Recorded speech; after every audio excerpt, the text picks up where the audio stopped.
Habari zenu jamani. Hivi inakuwaje? Kwa nini watu hawatujali makwapa yetu? Unabishana na mtu anatoa harufu hata haieleweki.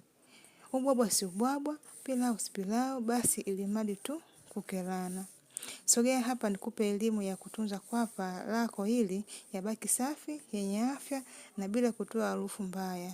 Au kwa kawaida kwapa ni sehemu inayotoa jasho kwa urahisi sana. Na jasho likichanganyikana na uchafu pamoja na bakteria husababisha vitu vifuatavyo: harufu mbaya, muwasho, pia na weusi makwapani, na ngozi kuwa laini na kuungua. Nini ufanye ili kuzuia haya yasikupate? 1. Hakikisha unasafisha makwapa yako kila siku kwa maji safi na sabuni laini. Epuka sabuni kali sana na zinazoweza kuharibu ngozi.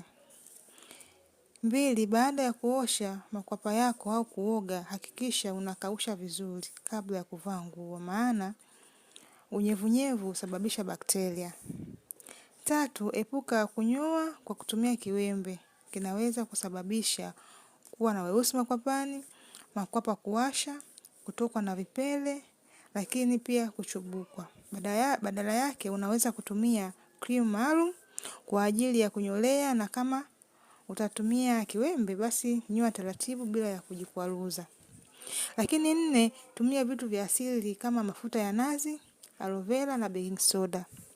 Vitu hivi husaidia kulainisha na kuondoa bakteria. Lakini 5, epuka kutumia deodorant kali na zenye kemikali nyingi, maana husababisha weusi kwenye makwapa, kuwashwa na kuziba vinyweleo. Jitahidi kutumia deodorant za asili au zisizo na alcohol. Usifanye haya ili kulinda makwapa yako. Usitumie sabuni ya kuoshea vyombo. Watu wanatumia tu sabuni ili mradi mtu amesafisha makwapa yake. Usipake dawa nyingi bila ya kusafisha. Usijikune sana na usivae nguo za kubana na zisizopitisha hewa, maana hivi vitu ndio vinavyosababisha bakteria, lakini pia jasho kutoka kwa wingi. Hivyo ndio vitu vya kuzingatia ukitaka makwapa yako yawe masafi muda wote, yasitoe harufu, usipate weusi, lakini pia uwe msafi. Na kama ukipenda follow, kusubscribe, kushare pia na kulike.